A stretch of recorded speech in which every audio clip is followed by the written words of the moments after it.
Well, this is a very different kind of video, but I get these questions so often that I feel the need to officially address them. Saber, what happened to the Globgo Gabgalab video? Saber, what happened to the review for Ronald the Barbarian? Saber, what happened to your video about those creepy kid cartoons on YouTube? Copyright strike, and then removed by YouTube for the dumbest of reasons. So yeah, I'm gonna tell you all exactly what happened to each one of these 3 videos. Legit, these are some of my strangest stories to ever come from my time here on YouTube. They range from personal grudges all the way down to tinfoil hat conspiracy theories. Computers don't make errors. What they do on purpose. By now, your name and particulars have been fed into every laptop, desktop, mainframe, and supermarket scanner that collectively make up the global information conspiracy, otherwise known as the Beast. All right, let's start off with this old meme from 2018. Remember this guy?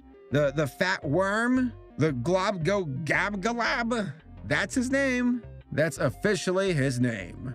So back in 2018, I noticed that this cartoon clip was making the rounds on Twitter. People were making memes about it. I thought, hey, I want to know more. Is this from a movie? Is it from a show? What is it? Well, it turns out that this clip was from a movie called Stravinsky and the Mysterious House. And I thought, hey, what the hell? Let's review it. And I did. And the review did really well. I think I broke like 1 million views on this one.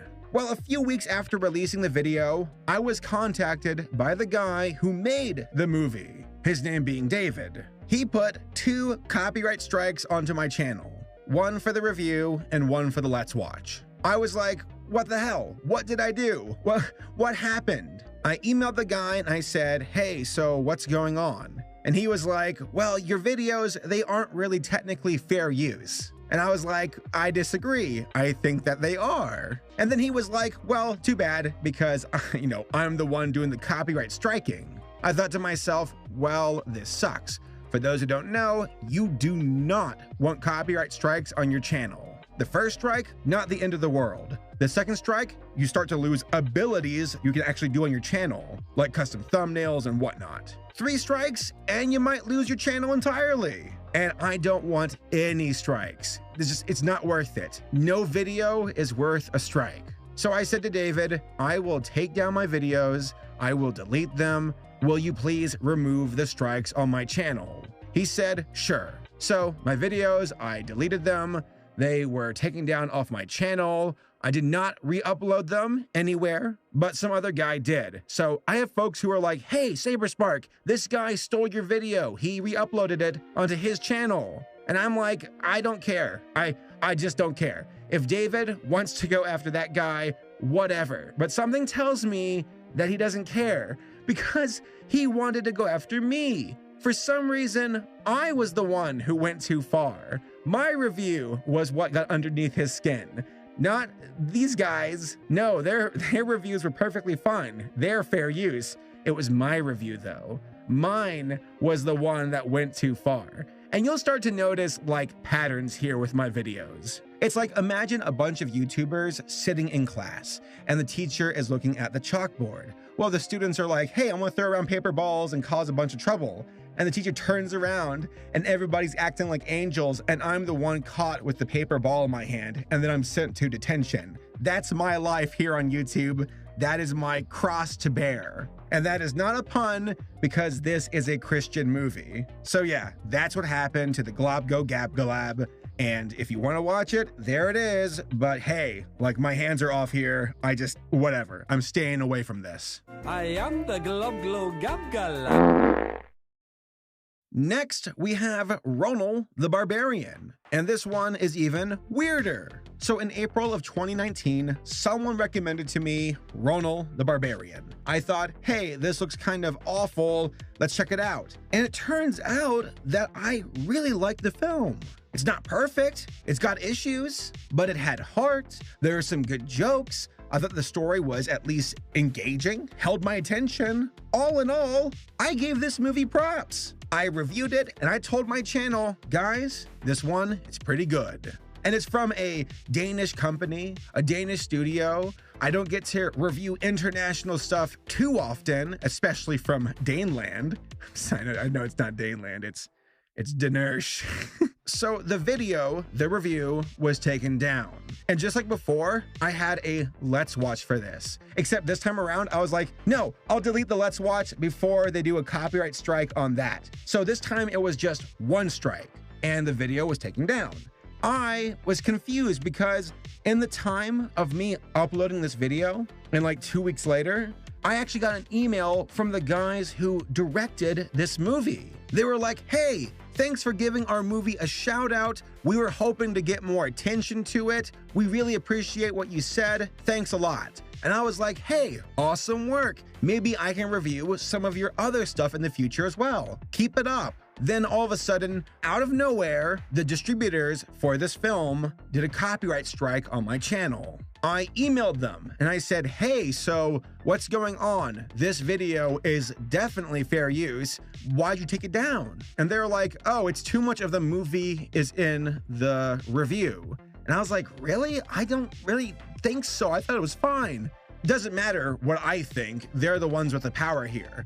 So they didn't care. I said, hey, can you like remove the strike? I'll take down the video. They said, sure. They never did. I just had to wait it out. I told them, like, the creators like the review.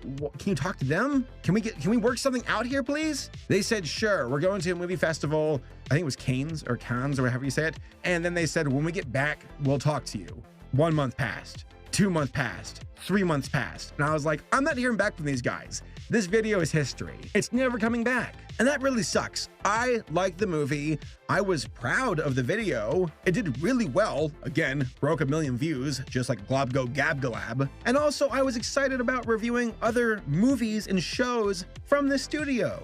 But guess what? I wouldn't even touch them even with 6 feet of social distancing. Legit, I don't want to be anywhere near these movies. From the studio, from the distributors, no, we're done. That's how you lose me. Sorry I gave you free advertising to an audience who had no idea what movie this was. My bad. What the fuck? And then finally, we have the weirdest video removal of them all. The dark side of YouTube Kids. In May of 2017, I uploaded this video to my channel. Leading up to that point, I did a bunch of research about this strange new wave of content on YouTube. It was like kid cartoons with Mickey Mouse, with Spider-Man, with Elsa. I think the term assigned to it was Elsagate. You had this weird wave of cartoons, of shows, of basically content that was disguised as stuff for kids. But when you watched it, it's like surgery and bugs and people getting hurt. And it was not legit. It was truly awful. Just awful garbage stuff being made by folks to capitalize on the curiosity of children. Kids who are like, oh no, what's happening to Elsa? I want to watch. Or why is Minnie Mouse getting bugs put on her feet? And kids click on this stuff. They don't know. They have no idea what they're doing. They're dumb kids. So I wanted to raise public awareness about this trend of cartoons, because it got to the point where even my sisters who have kids were like, hey, Steven, we're seeing this really weird stuff on YouTube now. What's that about? And I was like, I don't know. Let me look into it. And that was the point.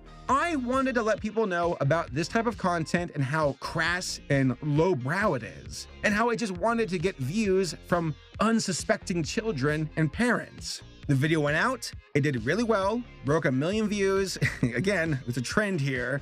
I think when my video gets enough views, it starts to make the people in charge go, hey, hold on a second, those views belong to us. Not realizing that for the Glob Go Gab Galab, free advertising. For Ronald the Barbarian, free advertising. But for this one, I can see how it's different because I'm raising public awareness, but still, I like to think it was a just cause. And YouTube, it's like you're punching up against them. And also, I think that they should have been held to it, because that content that they were allowing on their site was downright awful. So here is where my theory begins. This is where I put my tinfoil hat on and tell you all how YouTube was out to get me, okay? You ready for this one? You ready for the drama? I told you all I released this video in 2017, okay? 1 year passed, 2 years passed, okay? In 2019, and like, I think it was November or September, I think it was September, all of a sudden, my video was removed and there was no trace of it. You click on the link and it's like, this video's been removed. And I'm like, what happened? Excuse me? I can't even appeal this. It's gone. And I was just bewildered. I didn't know what happened. Well, eventually YouTube was like, oh, we did a manual review on this video and it turns out it violates community guidelines. So we had to remove it. And also, to be safe, we also put an age restriction on the video too, even though you can't even watch it because it's been removed. You know, just to be safe. What the hell, YouTube? This video was to raise awareness. The content that I used in my video was to let other folks know about the stuff that you were letting slide. What happened? I was confused. I was so bewildered and just flabbergasted. So that being said, at least there wasn't a copyright strike on my channel. They were like, oh, we won't do that. We'll just take the video. It felt like they just wanted to erase this from existence. Then it clicked with me because I was wondering for months, why did this happen? I got my answer. At least I think I have my answer. This is my theory. Remember the COPA stuff where YouTube all of a sudden went Puritans on our ass? And they were like, oh, kids must be protected. We must let audiences know what content is for adults, what content's for kids. If it is for a kid audience, you can't comment on the video. You have to be super clean. We have higher strict rules now. We have to keep it clean for the kids. This is YouTube. We're a family-friendly site. Where did this come from? Where was this change of heart? It's because COPA is a law and the FTC wants to enforce it. The FTC sued YouTube and Google back in like November of 2019 or something. And basically the lawsuit was Google and YouTube, they were caught stealing information, taking information from children viewers without the consent of their parents. You can't do that. So all that information they're taking, passing it off to other folks, probably for advertising and demographics and marketing, whatever. And then the FTC is like, we're suing you for $170 million, which, let's be real here, the money that YouTube made from taking information probably eclipses $170 million for them. That's chump change for them. So they made off like bandits. But then the FTC was like, you guys need to be held to a higher like standard, clean up your act, and also be held accountable to COPA, which is why YouTube freaked out a few months ago trying to, well, I say a few months ago, about a year ago, trying to change YouTube, being like, oh, we have to be child friendly or not. We don't know. That was such like a weird era for YouTube. It's still weird. Do you all want adult content? Because for a while it was like, no. But then the kid stuff happened and it's like your channel has to be either for kids or adults. So it's like, what is going on? There is an identity problem going on with YouTube. It's still going on to this day. I think they're trying to figure out what they want to do to maximize their profits. That's my theory. And in the process of YouTube trying to figure that out, I think they realized, oh, these kid cartoons, these creepy ones, get rid of them, hide them. We have to get rid of it. Because for a good long while, these things were just everywhere, like brazenly so, just out in the open. Now it's harder to find this stuff. The kid cartoons that do exist on YouTube are a lot better. Admittedly so, the objective of cleaning up this garbage has been somewhat achieved. So I guess it's a bit of a, what do they call it? A Pyrrhic victory for me, where it's like, we won, but at what cost? But still, it's like, I think YouTube saw my video. I think they realized I was raising points that made them look bad. Possibly, maybe the people who did the lawsuit,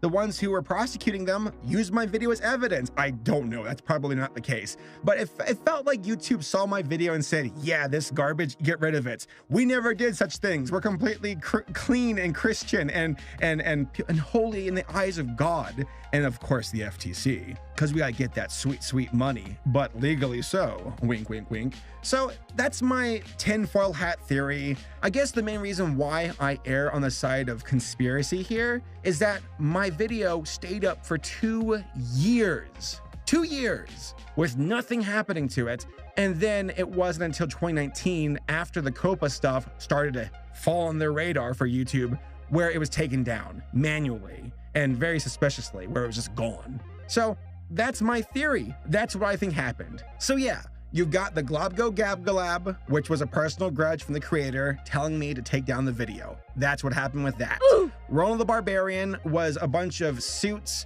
from a distribution company not realizing the power of advertising with YouTube videos, doing it for free, reaching in the millions, out of touch dummies who take down my videos and then gave me a copyright strike. Ooh. And then of course, the dark side of YouTube kid cartoons, which was just straight up erased. And I think it was because YouTube was embarrassed. That's what I think. Ooh. Now, there is a counterpoint to that because there are other videos for ElsaGate that are out on YouTube and they were never touched. It was my video though that was sniped out, which is why I believe that there's like this person at YouTube constantly watching my channel, making sure I stay in my lane. And if I ever veer out of my lane, they're like, boom, take that video down. So, yep.